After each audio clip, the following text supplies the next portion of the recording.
அடுக்களை வாசம் சேனலுக்கு உங்களை வரவேற்கிறேன். இன்றைக்கி நாட்டுக்கோழி பிரியாணி செய்கிறத பார்க்கலாம். அதுக்கு 30 பல் பூண்டு எடுத்திருக்கேன். 3 இன்ச்சு சைஸ் 2 விரலுக்கு இஞ்சி எடுத்து தோல் சீவி நறுக்கி வச்சுருக்கேன். மசாலா 3/4 டீஸ்பூன் எடுத்திருக்கேன்.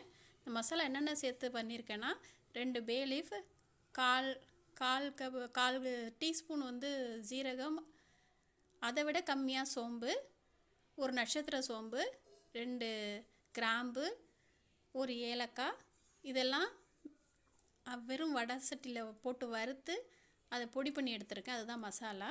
இந்த மாதிரி சைஸில் வெங்காயம் இருந்துச்சுன்னா ஒரு 6 வெங்காயம் எடுத்துக்கோங்க. இதை விட பெரிய சைஸாக இருந்துச்சுன்னா 5 வெங்காயம் எடுத்துக்கோங்க. நாட்டுக்கோழி இது 1/2 கிலோ இருக்கும். நாட்டுக்கோழியை வாஷ் பண்ணி ரெடியாக வச்சுருக்கேன். இஞ்சி பூண்டு பேஸ்ட்டை அடித்து வச்சுருக்கேன். அதில் கொஞ்சம் தக்காளி போட்டு அடித்தேன். ஏன்னா மசிய மாட்டேன், அது தண்ணி சேர்க்காமல் மசியாததுனால தண்ணி சேர்க்காமல் அதுக்கு பதில் கொஞ்சம் தக்காளி போட்டு அடித்ததுனால இந்த கலரில் இருக்குது.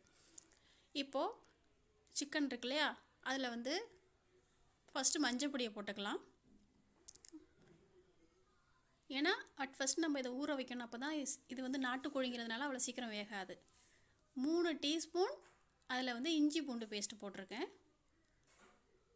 3/4 ஸ்பூன் போட்டிருக்கேன் டர்மரிக் பவுட்ரு. 3 ஸ்பூன் இஞ்சி பூண்டு பேஸ்ட்டு.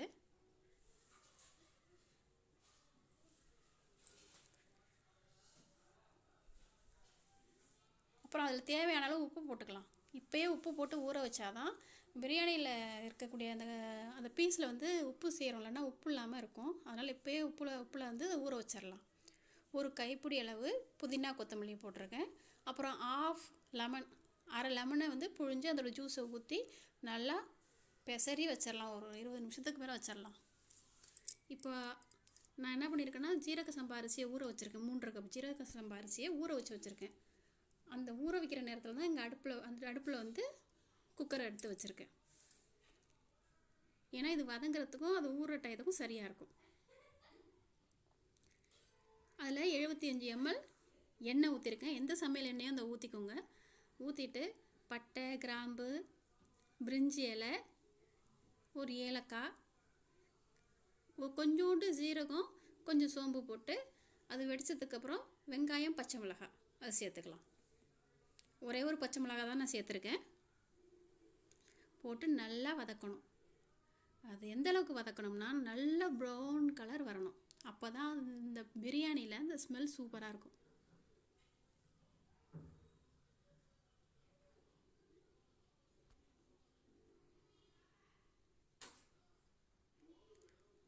இந்த பட்டை, கிராம்பு, பே லீஃப், நட்சத்திர சோம்பு இதெல்லாம் போட்ட உடனே வெடிச்சிடும். அதனால் ரொம்ப கருக விட்டுறாமல் உடனே வெங்காயத்தையும் அந்த பச்சை மிளகாயும் போட்டுருங்க. இப்போ வதங்கிட்டு இருக்கு.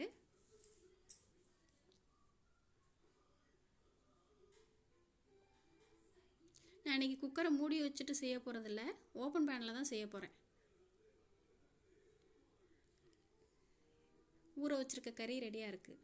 இங்கே பாருங்கள், நல்லா ப்ரௌனாக இருக்கா, தெரியுதா? வாசம் செமையாக இருக்குது. பார்க்குறதுக்கு உங்களுக்கு தெரியும். ஒரு சில இடத்துல ப்ரௌன் ஆகலாமே, ஒரு சில இடத்துல ப்ரௌனாகவும் இருக்கும். ஈவனாக வெங்காயத்தை வெட்டலை, அதனால் இப்படி இருக்குது. இது மாதிரி இருக்கிறதும் நல்லது தான். ஃபுல்லாக கருகல் ஸ்மெல் வராமல் இருக்கும். பாருங்கள்,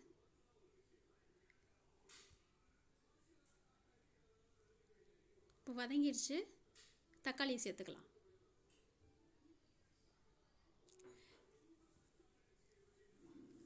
இதே மாதிரி தான் மீன் குழம்புக்கும் நான் வெங்காயத்தை சின்னதாகவும் பெருசாகவும் கட் பண்ணி போடுவேன். ஒரே ஈவன் சைஸாக இருக்காது. அப்படி இருந்தால் சின்னதாக இருக்கிறது நல்லா ஒரு மாதிரி நல்லா டீப் ஃப்ரை ஆகி ஒரு மாதிரி கருகிறதுக்கு முன்னாடி டீப் ஃப்ரை ஆகி நல்லா ஸ்மெல் இருக்கும். பெருசாக இருக்கிறது பாதி வதங்காமல் இருக்கும். அது மாதிரி இருந்தால் டேஸ்ட்டாக இருக்கும்.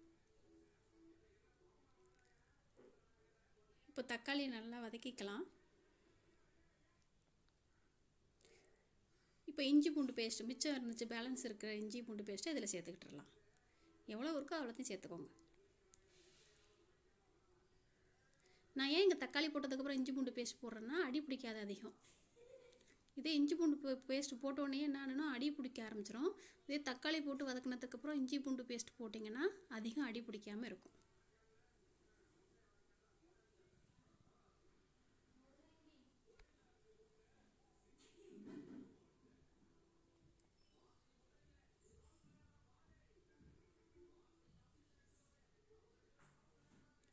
இப்போது மிளகாய் பொடி போட்டுக்கலாம். 1 டேபிள் ஸ்பூன் மிளகாய் பொடி போட்டிருக்கேன். 3/4 டேபிள் ஸ்பூன் மல்லிப்பொடி. நான் வேறு எந்த மசாலாவும் ஆட் பண்ணலை, கரம் மசாலாவும் நான் ஆட் பண்ணலை. நான் என்ன பொடி செஞ்சுருக்கேனோ அந்த மசாலா தான் நான் அதில் போட்டிருக்கேன். இப்படி செஞ்சு பாருங்கள், செமையாகவும் இருக்கும், ஹெல்த்தியாகவும் இருக்கும்.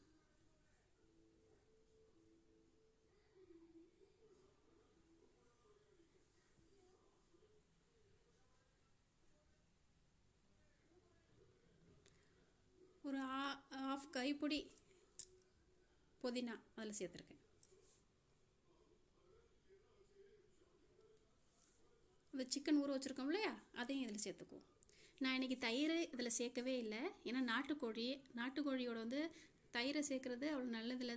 நாட்டுக்கோழியோட தயிர் சாப்பிட்றதும் நல்லதில்லை. மோஸ்ட்லி நான்வெஜ்ஜோட தயிர் சாப்பிட்றது நல்லதில்லை. அது மட்டும் இல்லாமல் இந்த நாட்டுக்கோழிங்கிறதுனால இதை வந்து நல்லா அவ்வளோ சீக்கிரமாக வேகாது. அதனால தான் என்ன பண்ணியிருக்கேன்னா அதில் லெமன் சேர்த்துருக்கேன். லெமன் சேர்த்தாலே போதுமானது. தயிர் சேர்க்கணுன்னு அவசியம் இல்லை. தயிரையும் ஹீட் பண்ணுறது நல்லதில்லை. நான் என்ன பண்ணேன்னா அந்த கிளிப் எடுக்காமல் விட்டுட்டேன். இந்த சிக்கனை நல்லா ஃப்ரை பண்ணி எப்போ அந்த சிக்கன் வேகுதோ அதுக்கப்புறம் தான் அதில் அந்த தண்ணி சேர்க்கணும். நான் 6.5 கப் தண்ணி ஊற்றிருக்கேன். 3.5 கப் அரிசி எடுத்திருக்கேன், 6.5 கப் தண்ணி ஊற்றிருக்கேன். இந்தளவு தண்ணி ஊற்றினோம்னா நல்லா வெந்திருக்கும் சாதம். என்னன்னா பிரியாணி ரைஸுங்கிறதுனால பாதி வேக வச்சு தான் எல்லோரும் இது பண்ணுவாங்க, எடுப்பாங்க. நான் அப்படி பண்ண மாட்டேன். ஆனால் நல்லா ஃபுல்லாகவே பாயில் பண்ணிடுவேன். அப்போ தான் வந்து குழந்தைங்களுக்கெல்லாம் ஈஸியாக டைஜஸ்ட் ஆகும். உங்களுக்கு இன்னும் இல்லை இப்போ ரொம்ப உதிரியாக வேணும் அப்படின்னு நினச்சிங்கன்னா 6 கப் தண்ணி ஊற்றிக்கோங்க. அரிசியெல்லாம் ஊறி இருக்குது.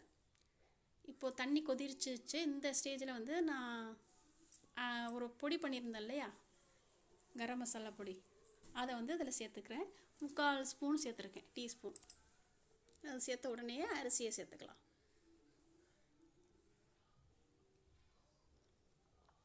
அரிசியை சேர்த்துட்டு நல்லா கிண்டி விட்டுட்டு உப்பு எப்படி இருக்குன்னு பாருங்கள். இன்னொரு அடுப்பில் நான் என்ன பண்ணியிருக்கேன்னா கொஞ்சம் தண்ணியை ஒரு பாத்திரத்தில் ஊற்றி கொதிக்க வச்சுருக்கேன். உப்பு டேஸ்ட் பண்ணிக்கோங்க. உப்பு பத்தலைன்னா கொஞ்சம் சேர்த்துங்க. நான் அந்த சிக்கனில் போட்ட உப்பு தான், மறுபடியும் உப்பு இதில் சேர்க்கலை. நீங்கள் உங்களுக்கு டேஸ்ட்டை பார்த்து அதுக்கு தகுந்த மாதிரி நீங்கள் உப்பு சேர்த்துக்கலாம். அந்த கரம் மசாலா பொடியில் கொஞ்சோண்டு மிளகும் சேர்த்துருக்கேங்க. ஒரு 8 மிளகு கிட்ட சேர்த்துருக்கேன். இப்போது கீழே வந்து தோசைக்கல்லை வச்சாச்சு, அடுப்பை சிம்மில் வச்சாச்சு.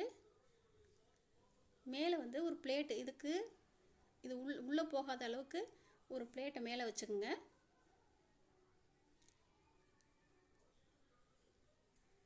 எல்லா தண்ணியும் சுண்டிடுச்சு. இந்த ஸ்டேஜில் இதுக்கு மேலே இருக்க மூடி இதை சமப்படுத்திட்டு மேலே ஒரு மூடியை வச்சுருங்க. அதுக்கு ஈக்குவலாக அதை ஃபுல்லாக மூடுற அளவுக்கான ஒரு மூடி, இது மாதிரி ஒரு பிளேட் எடுத்துக்கோங்க. ரொம்ப ஃப்ளாட்டாக இருந்துட வேணாம் பிளேட்டு, ஏன்னா மேலே தண்ணி ஊற்றணும். இந்த பக்கத்தில் கொதிச்சுக்கிட்டு இருந்துச்சு இல்லையா, அந்த தண்ணி அதில் தூக்கி ஊற்றிடலாம் தம் போடுறதுக்காக. போட்டுட்டு ஒரு 15 நிமிஷத்துலேருந்து 20 நிமிஷம் வரைக்கும் அப்படியே விட்டுருங்க, சிம்லேயே விட்டுருங்க. இடையில கருகிற ஸ்மெல் வந்துச்சுன்னா உடனே எடுத்து பார்த்துருங்க. அப்படி வராது. 15 நிமிஷம் அப்படியே விட்டுருங்க. 15 நிமிஷத்துக்கு அப்புறம் அதை ஓப்பன் பண்ணி பாருங்கள். சிம்மில் தானே இருக்குது, அடுப்பை சிம்மில் வச்சிடணும். தோசைக்கல் இருக்கிறதுனால அவ்வளோ சீக்கிரம் அடி பிடிச்சிடாது.